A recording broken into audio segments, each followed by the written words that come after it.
Olá, um bom dia para você. Um grave acidente nessa madrugada deixou mais de 20 mortos no Paraná. Uma carreta bateu de frente com um micro-ônibus que levava pacientes do interior do estado para serem atendidos na Grande Curitiba. 5 feridos foram levados para o hospital.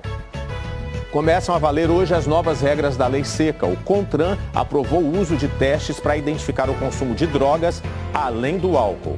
No Rio Grande do Sul, a polícia está nas ruas em uma operação contra uma quadrilha acusada de vender armas feitas com impressoras 3D. No futebol, o Fluminense arrancou nos pênaltis a classificação para as quartas de final da Libertadores. E a despedida da Glória Menezes, a primeira protagonista de uma novela diária do país. Uma carreira que durante 6 décadas marcou a vida de milhões de brasileiros. 200 camelos por mim? Uma verdadeira pechincha. Meu filho, eu sou maravilhosa, mas eu não faço milagres. Hoje é quarta-feira, 19 de agosto, e o Bom Dia Brasil está começando.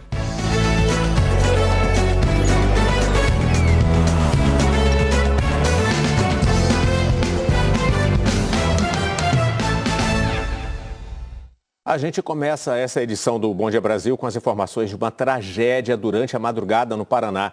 23 pessoas morreram numa batida entre uma carreta e um ônibus da Secretaria de Saúde de Imbituva, no interior do estado. O ônibus levava pacientes para hospitais da Grande Curitiba. Se acompanha aqui no mapa o local do acidente, que foi na BR-373, na altura do quilômetro 209, aqui entre os municípios de Ipiranga e Imbituva. A rodovia, neste momento, está totalmente interditada, isso nos 2 sentidos. Por isso, a gente vai ao vivo até o local do acidente com a repórter Mahara Laurindo, que traz as informações. Bom dia, Mahara.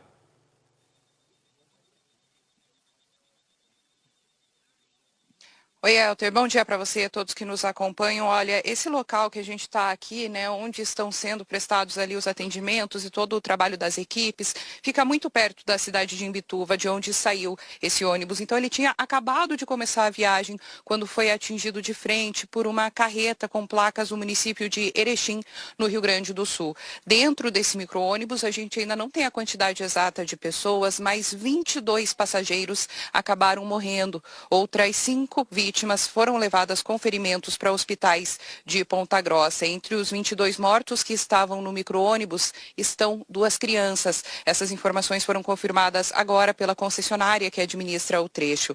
Já a outra vítima fatal é o motorista da carreta. No momento, a rodovia está completamente bloqueada. É uma cena bastante forte, afinal de contas, os corpos ainda estão por aqui. Eles estão sendo aos poucos colocados nas viaturas da Polícia Científica que estão no local. São 5 viaturas de 3 cidades diferentes que estão trabalhando agora nessa situação. Não existe nenhuma previsão de quando a rodovia vai ser desbloqueada. Como vocês podem observar, é uma operação muito grande. São inúmeras viaturas do Corpo de Bombeiros, da concessionária, helicóptero da Polícia Militar também aqui no local. Afinal de contas, são 23 mortos. É uma tragédia que foi registrada aqui no interior do Paraná. Esse local fica aproximadamente 2h30 da capital, Curitiba. Inclusive, o governo do estado do Paraná já se manifestou, decretando luto oficial por conta da tragédia.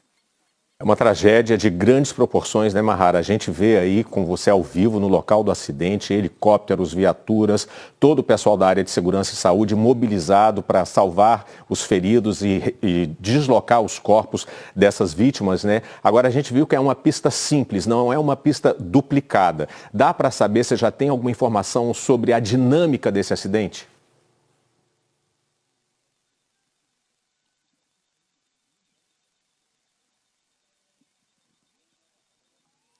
A polícia ainda vai investigar exatamente as causas, mas o que se sabe por enquanto é que eles vinham em sentido contrário e o caminhão teria perdido o controle por alguma razão que ainda não está definida e acabou acertando de frente esse micro-ônibus. Então agora exatamente o que aconteceu é o que vai ser investigado por aqui, mas tem alguns pontos de atenção, né? A pista é simples, como você bem comentou, porém, quando aconteceu esse acidente, conversei com alguns motoristas que pararam aqui logo em seguida, não estava chovendo, a visibilidade estava boa, não tinha neblina no local. Então, quando se trata, né, do tempo, nada pode ter colaborado para esse acidente. Agora, exatamente o que aconteceu ainda vai ser objeto de investigação.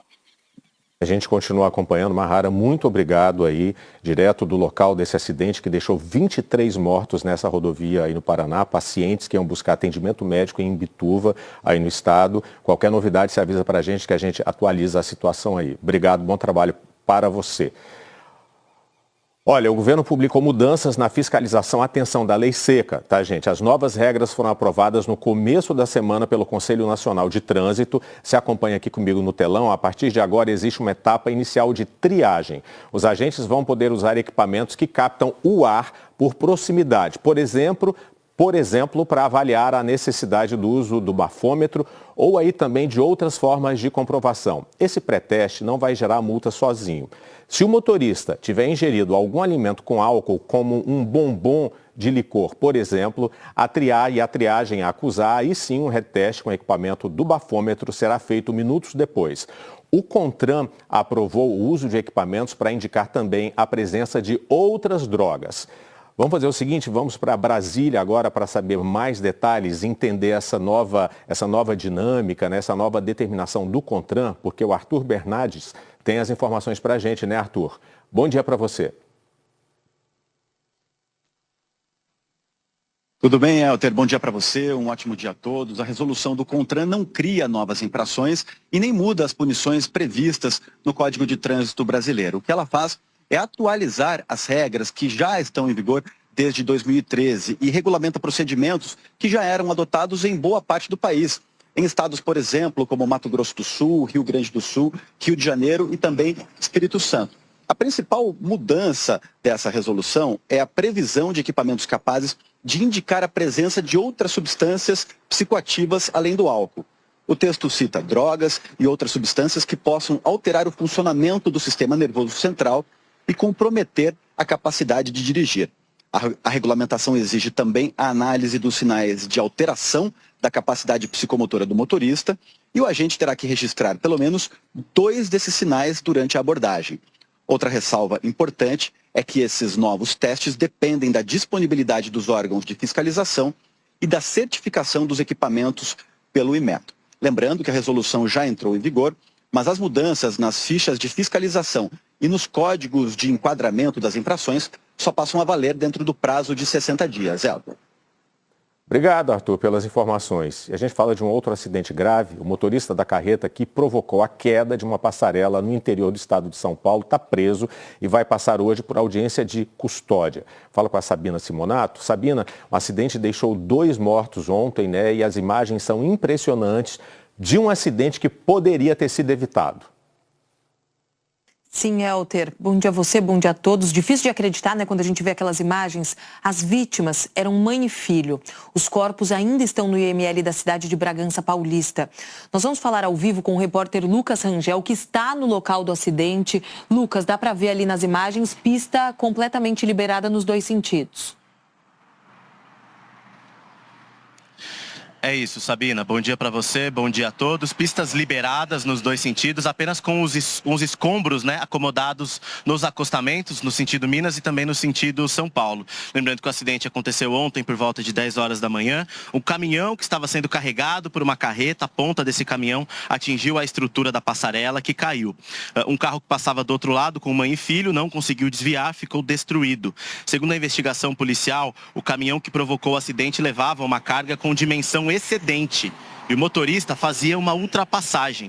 As vítimas são Rosângela Carlos Soares Chaves, de 63 anos, e o filho dela, Douglas Soares Quaresma, de 40. Eles moravam em Belo Horizonte. A família está a caminho de Bragança Paulista para liberar os corpos.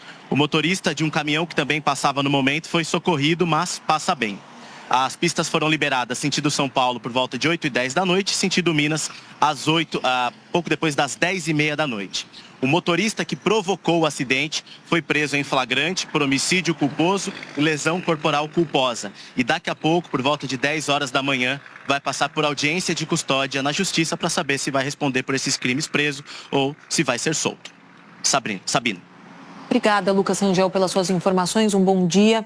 Em nota, a empresa XCMG Brasil, dona do equipamento que estava sendo transportado, um caminhão caçamba, informou que não era responsável pela operação de transporte, que estava sendo realizada por uma empresa especializada para o serviço. A gente está tentando, mas ainda não conseguimos localizar essa empresa. Elter, e toda a solidariedade para os familiares, né? Mãe e filho ali levados nessa tragédia. Claro, Sabine, e por que é importante a gente falar sobre isso aqui no Bom Dia Brasil? Porque acidente de trânsito ainda mata mais que qualquer ataque de coração no país. Você vê, no fim de semana, 10 mortos aqui na região serrana do Rio, agora 23 mortos em Curitiba, mais 2 mortos aí em São Paulo ontem. A maioria dos acidentes provocados por imperícia e imprudência dos motoristas. Então esse é um assunto que a gente tem que falar sempre. Até já, Sabina, obrigado. Olha, morreu hoje mais uma vítima do deslizamento de terra que soterrou uma casa na região metropolitana de Florianópolis no domingo. É uma menina de 10 anos que estava internada em estado grave. O deslizamento foi causado pelo excesso de chuva na área. A gente mostrou esse acidente aqui no Bom Dia Brasil.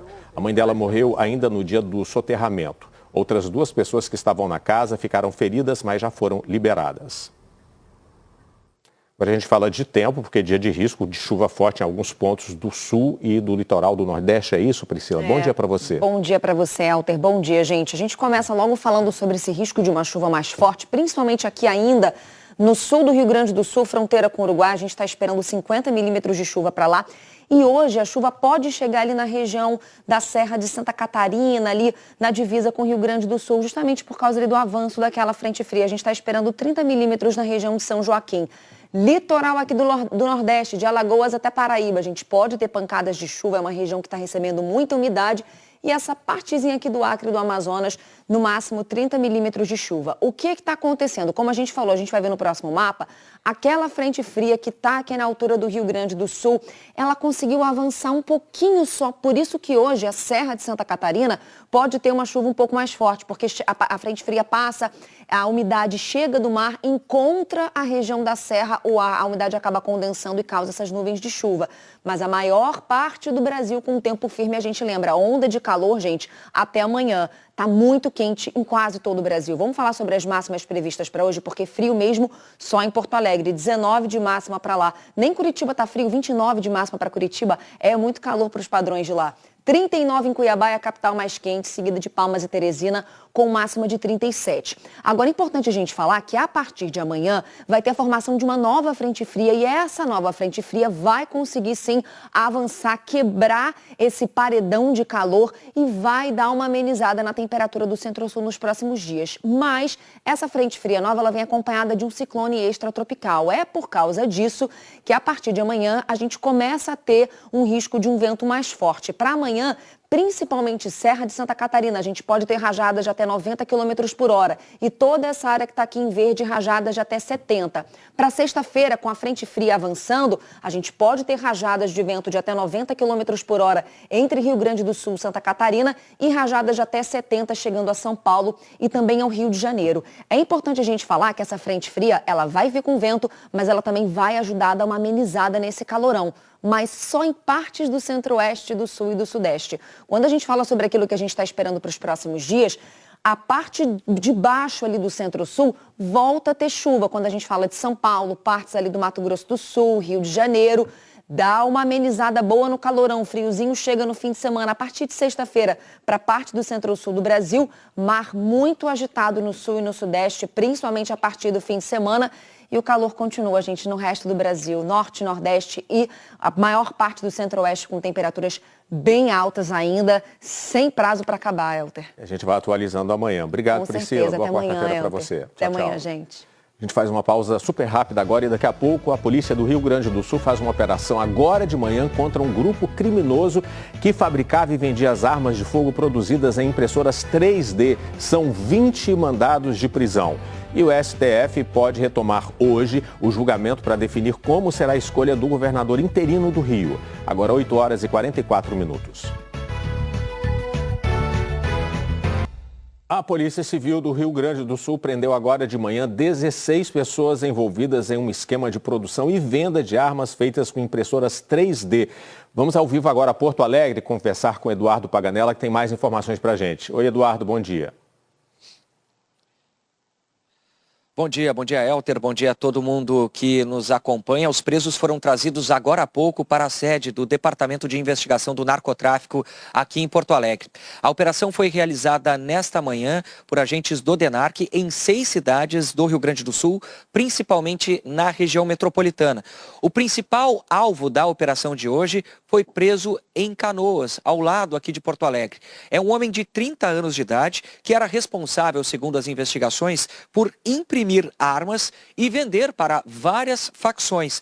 Segundo a investigação, esses armamentos sequer poderiam ser rastreados, porque não possuem um código de série. As armas eram quase todas fabricadas pela impressora 3D com um tipo de plástico. As únicas partes de metal eram o cano e o miolo, por onde havia o contato com a pólvora.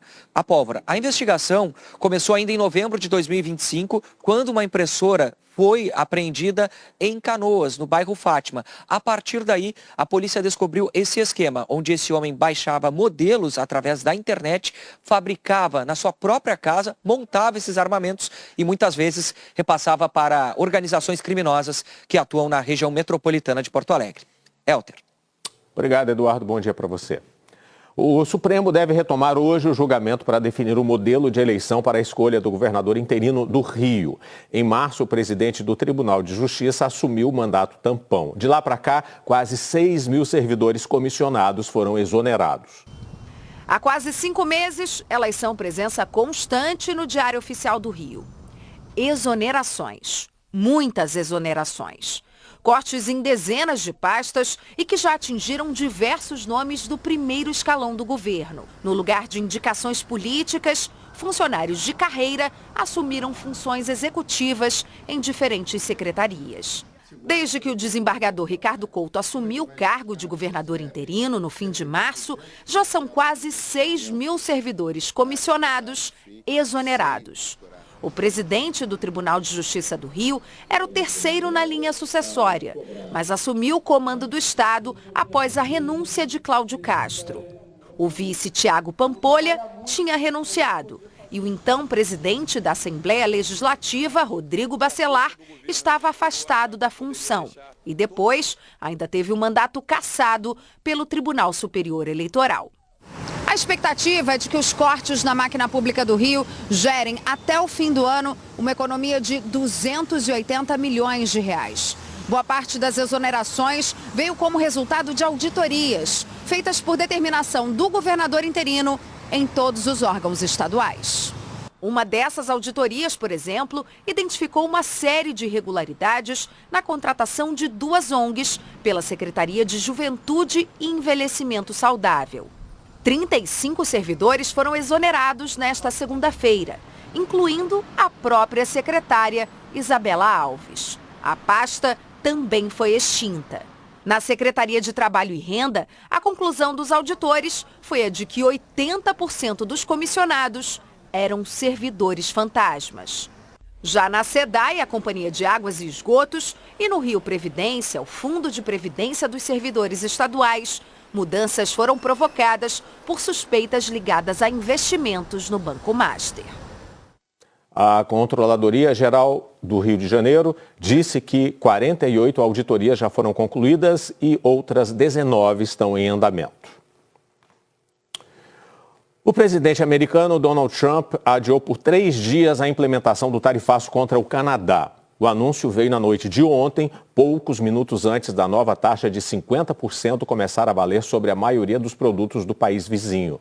Trump afirmou que o adiamento serve para finalizar um acordo comercial. Segundo o escritório do representante comercial dos Estados Unidos, o acordo prevê um amplo acesso de produtos americanos ao mercado canadense. Já o primeiro-ministro do Canadá disse que houve avanço entre os 2 países, mas que seu governo continua focado em construir uma economia mais forte e independente. O governo americano anunciou a tarifa como uma resposta à discriminação do Canadá contra carros, laticínios e bebidas alcoólicas americanos.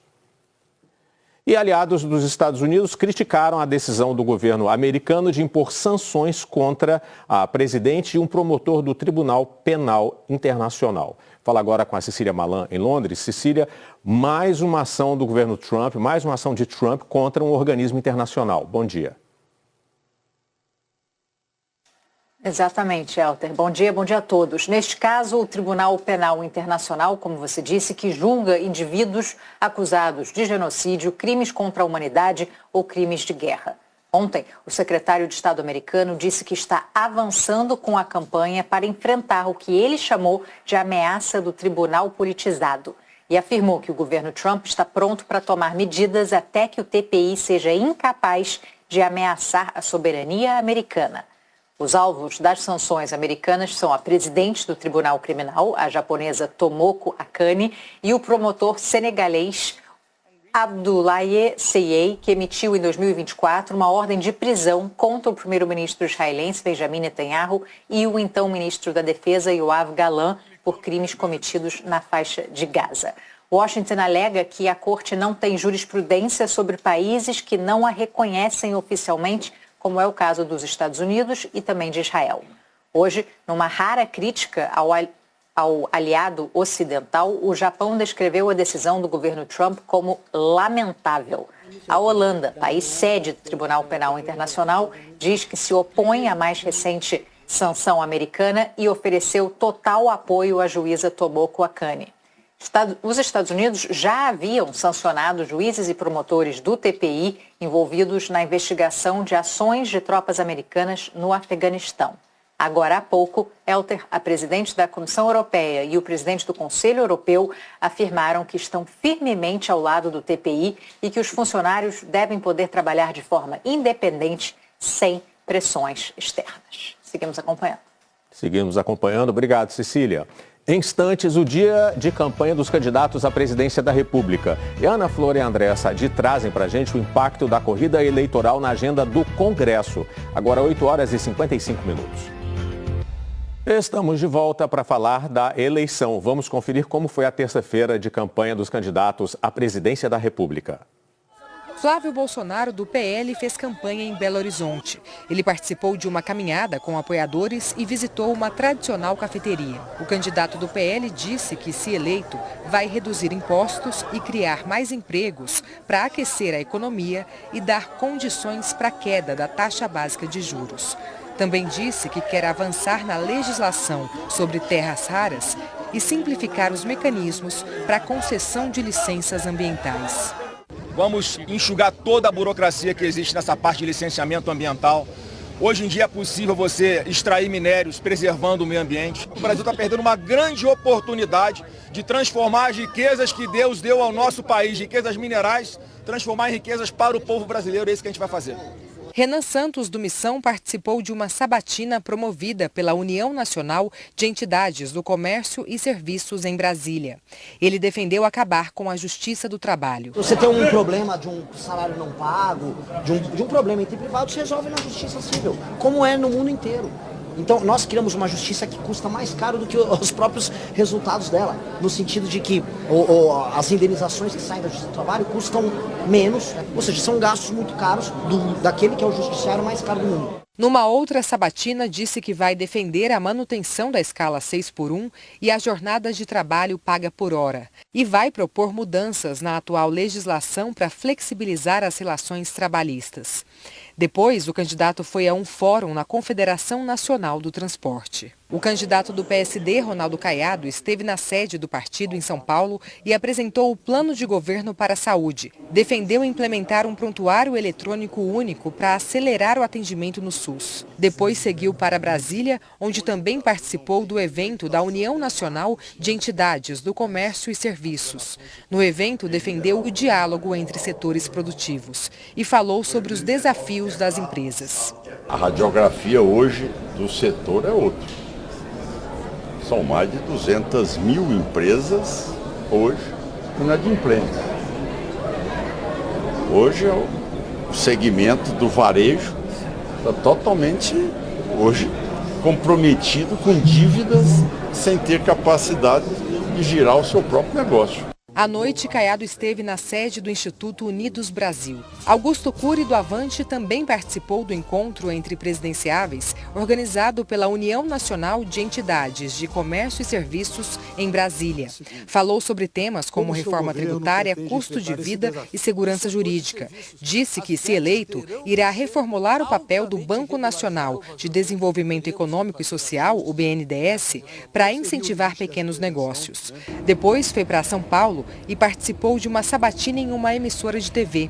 Augusto Cury defendeu a educação integral. Nós precisamos ter uma escola em tempo integral, senão não vamos desenvolver o país e temos que repaginar, inclusive, os currículos escolares. E, além disso, nós temos que preparar a nação brasileira para ser uma das mais importantes, uma das mais empreendedoras, mais de 10 milhões de microempresas nos próximos anos. Romeu Zema, candidato do Partido Novo, passou a terça-feira em São Paulo. Zema conversou com famílias com problemas de endividamento no Jardim Paulista, zona oeste da cidade.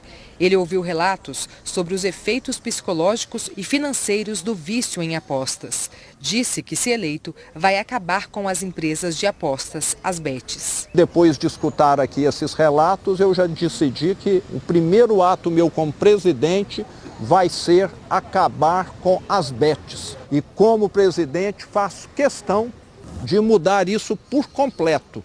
É uma praga e piorando a vida de quem já está endividado. Romeu Zema também afirmou que quer adotar medidas como redução de gastos públicos e uma reforma administrativa para possibilitar uma redução na taxa básica de juros no país.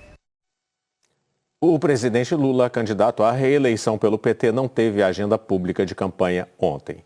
E olha, gente, a eleição tem mexido também com a vida no Congresso. Por isso, a Ana Flor, lá em São Paulo, e a Andréa Sadi estão aqui com a gente. Bom dia para as duas, tudo bem? Elas estão aqui com a gente para explicar qual o contexto disso, né? E o maior exemplo, né, meninas, é a reaproximação entre o presidente Lula e o presidente do Congresso, Davi Alcolumbre, que andavam ali meio estremecidos. Sadi, você deixa eu começar com a Ana Flor, em São Paulo? Com certeza absoluta. Vamos lá, então. O que já está encaminhado lá no Congresso, no Senado, Ana, em relação a isso? Bom dia, Elter. Bom dia, Andréia. E bom dia a todos que estão com a gente ao vivo aqui. Olha, o presidente do Congresso Nacional, Davi Alcolumbre, chamou uma sessão presencial, um esforço concentrado do Senado, agora para 31 de agosto a 4 de setembro. Quer dizer, há um mês da eleição, do primeiro turno, os senadores vão trabalhar presencialmente no Congresso, mas tem uma razão aqui. Davi Alcolumbre acertou com o presidente Lula a votação de dois temas que são um grande interesse popular. Um é o fim da taxa das blusinhas, que está valendo já por medida provisória, só que ela perde a validade se não for votada, tanto no Senado quanto na Câmara até 4 de setembro. E o outro tema é a discussão do fim da escala 6x1. São dois assuntos que fazem com que os parlamentares queiram ir a Brasília, porque eles também ganham com a popularidade de dizer nos seus locais, onde eles buscam voto, que estão trabalhando para esses dois temas. A taxa das blusinhas, se a gente lembrar, é aquele imposto de importação sobre os bens comprados em sites internacionais de até $50. Dois temas com um grande impacto eleitoral também, Elter. E grande apelo popular, né, Ana? Porque são temas que estão na boca do povo. Exatamente. E é por isso que o Congresso quer votar isso e também combinou, foi um combinado entre Alcolumbre e Lula nessa nova fase dos dois aí de tentar reconstruir a relação.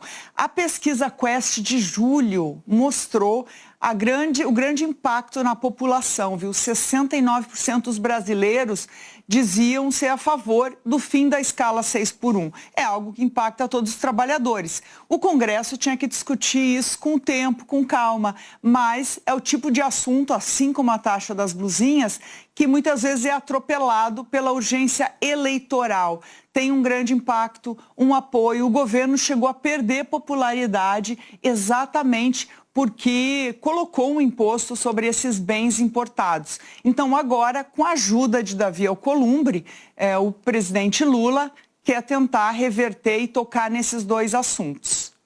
Ana, obrigado. Agora eu passo o bate-papo aqui para a nossa colega Andréa Sadi, que somos nós agora. Andréa, é o seguinte, a Ana já deu algumas pistas aí. Essa reaproximação, né, Lula-Alcolumbre, ela tem motivações específicas nesse período eleitoral. Sim.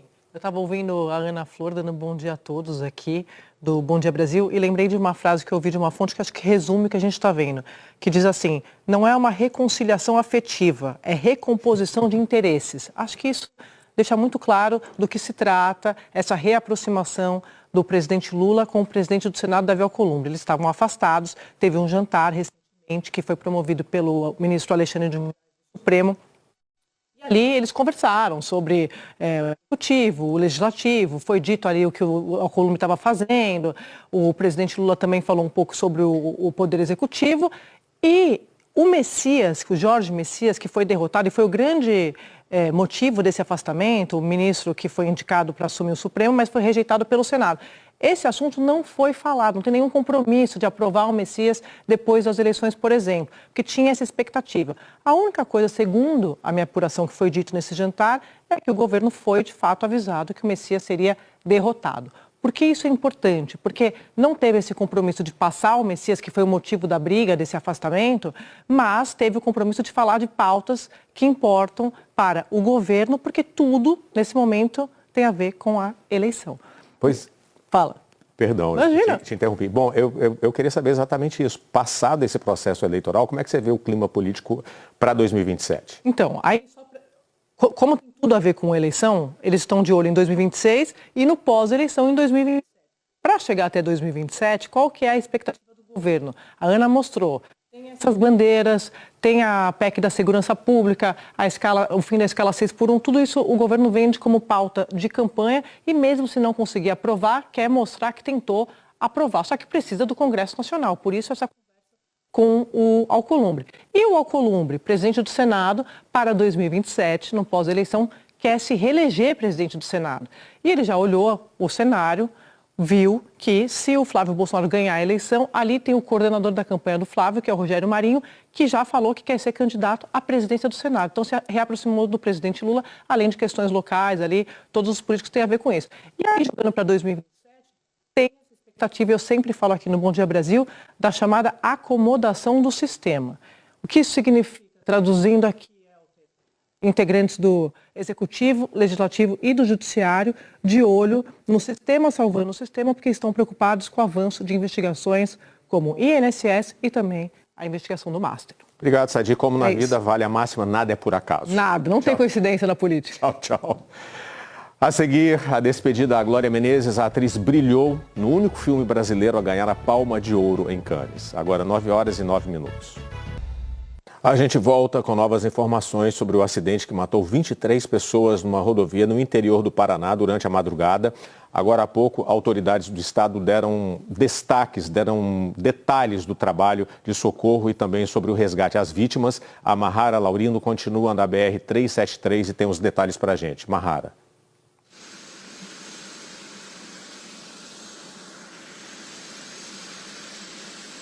Olha só, Alter, nesse momento, inclusive, vocês devem ouvir o barulho e perceber o vento, o helicóptero que trouxe essas autoridades para cá já está decolando novamente. A gente fez questão de trazer para vocês essa imagem, porque assim que o helicóptero decolar, vai sair um comboio muito grande aqui desse local. Um carro da Polícia Rodoviária Federal já está preparado e atrás desse carro tem 6 viaturas da Polícia Científica com os 23 corpos. Então eles vão sair em comboio, já estão enfileirados aqui na BR-373 e assim que o helicóptero então decolar, eles vão começar a sair daqui do local. Todos os corpos então já foram recolhidos e agora começa esse momento, essa imagem forte, né, que a gente está presenciando aqui depois do gravíssimo acidente que aconteceu na madrugada. Outras 5 pessoas ficaram feridas e foram levadas para hospitais da cidade de Ponta Grossa. Então a gente está acompanhando agora esse momento em que todos os corpos já foram retirados dos veículos, né? Um caminhão e um ônibus que carregava, então, levava pacientes para tratamento, né? Pessoas que saíram da cidade de Imbituva, seguiam para a região metropolitana de Curitiba e acabaram se envolvendo nesse acidente. Então, nesse momento, estão enfileirados os carros que estão levando os corpos para a Polícia Científica na cidade de Ponta Grossa. Muito impactante e triste, Mahara, essa imagem. Nossos sentimentos às famílias de todas essas vítimas. O Brasil se despediu de uma estrela da dramaturgia pioneira da televisão. A atriz Glória Menezes morreu ontem no Rio aos 91 anos. Foi mocinha, foi vilã e no cinema brilhou no único filme brasileiro a ganhar a Palma de Ouro em Cannes. Na vida real, viveu uma história de amor digna de novela ao lado de Tarcísio Meira por quase 60 anos. Uma mulher forte que transbordava a emoção. Quando a televisão brasileira ainda dava os primeiros passos, Glória Menezes já estava no ar. Talvez por isso seja tão difícil contar a história dela sem ao mesmo tempo falar da história da TV. Ela carregou essa televisão, as câmeras, a equipe, os autores, os diretores. Mas ela também me deu a mão quando eu entrei na televisão. Ela muito carinhosa comigo. Glória foi pioneira. Em 1963, ao lado de Tarcísio Meira, protagonizou 25499 Ocupado, na TV Excelsior, a primeira novela diária do Brasil. Um ano antes, o cinema já tinha levado o rosto de Glória para longe. Ela foi Rosa em O Pagador de Promessas, de Anselmo Duarte. Podia ter botado, a Sandra não ia dizer nada. Em 1962, o filme ganhou a Palma de Ouro no Festival de Cannes. É o único longa brasileiro até hoje que já recebeu essa honraria. Um começo de carreira que já cabia numa página da história. Eu particularmente aprecio demais o seu trabalho no filme O Pagador de Promessas, um dos mais importantes da história do cinema brasileiro. Esse filme me marcou e definiu a minha escolha por ser ator. A menina de Pelotas, no Rio Grande do Sul, estreou aos 25 anos na dramaturgia. Primeiro no teatro e logo ganhou o prêmio de atriz revelação. A escola de arte dramática abriu para mim, entendeu? Um outro mundo, uma outra maneira de encarar a vida, uma outra maneira de ser, ter a sensibilidade de ouvir as pessoas e captar as coisas que eu não teria. Nilcedes foi um nome inventado dentro de casa. Metade vinha do pai, Nilo. A outra da mãe, Mercedes. Mas quando ela decidiu ser atriz, escolheu outro nome. Mas aí resolvemos botar Glória, porque Glória é glória em qualquer idioma. A carreira na televisão começou na TV Tupi, em 1959. A Globo tinha apenas 2 anos, quando Glória chegou por aqui em 1967. De lá para cá, fez mais de 40 novelas. A Glória veio do teatro, então essa disciplina, esse se empenhar na construção dos personagens, faz parte daqueles atores que têm essa base na sua formação muito forte. Você vê que o olho está inteiro ali, que aquilo vem de dentro, e aquele entendimento, aquela emoção, aquele carinho, aquela compaixão pelo personagem que ela está fazendo, aparece na hora. Em Irmãos Coragem, foram 3 personagens numa novela só. Lara, Diana, Márcia. Para ela, talento e elegância nunca foram sinônimos de repetição. As mulheres copiavam a flor no cabelo, a roupa, o jeito.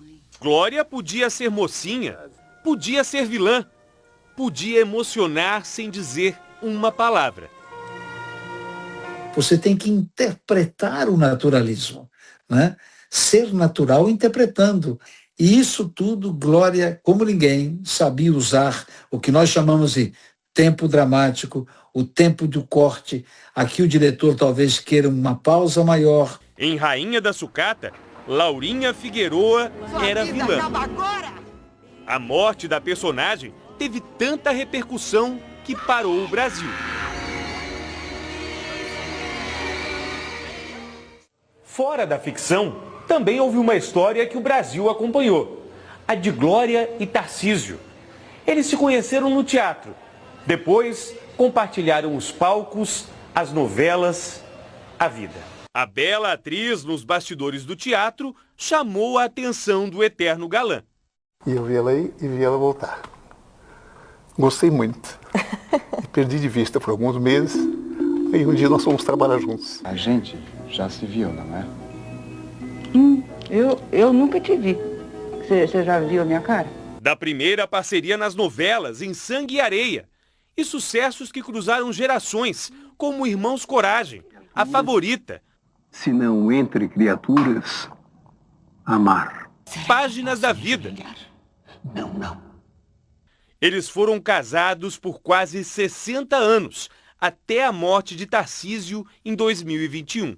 Eu agradeço tanto a Deus, mas tanto de ter encontrado o Tarcísio, que ele foi o grande amor da minha vida. O casal teve 3 filhos, João Paulo, Maria Amélia e Tarcísio Filho, que seguiu a carreira dos pais. Vocês já se conhecem, é? Frequentávamos uns a casa dos outros. Era uma amizade, era uma família de verdade. Meus filhos chamavam ela de vovó Goia. O que me consola é dela ter ido para o lugar que ela queria estar, que é ao lado do Tarcísio. Glória morreu ontem, aos 91 anos, de causas naturais. O último trabalho foi na novela Totalmente Demais, que terminou em 2016. Meu filho, eu sou maravilhosa, mas eu não faço milagres. Uma profissional que honrou e dignificou sua arte, se dedicando totalmente a esse ofício. Uma carreira de mais de 6 décadas, que acompanhou todas as mudanças da televisão. Tamanho, cor, tecnologia, jeito de fazer. Mas Glória Menezes continuou sendo a eterna dama dos folhetins. No próximo bloco, o Fluminense é o primeiro brasileiro classificado para as quartas de final da Libertadores. Na Sul-Americana, o São Paulo também passou para as quartas de final. Agora são 9 horas e 22 minutos. Tá aqui, ó, para você não esquecer nem perder. A Globo mostra Flamengo e Cruzeiro ao vivo às 9h30 da noite, logo depois da novela Quem Ama Cuida. E um aviso, pessoal, o Jornal Nacional hoje começa mais cedo, às 7h40 da noite, horário de Brasília. Ótima quarta-feira para você. Você fica agora com o encontro com a Patrícia Poeta. Até amanhã, pessoal.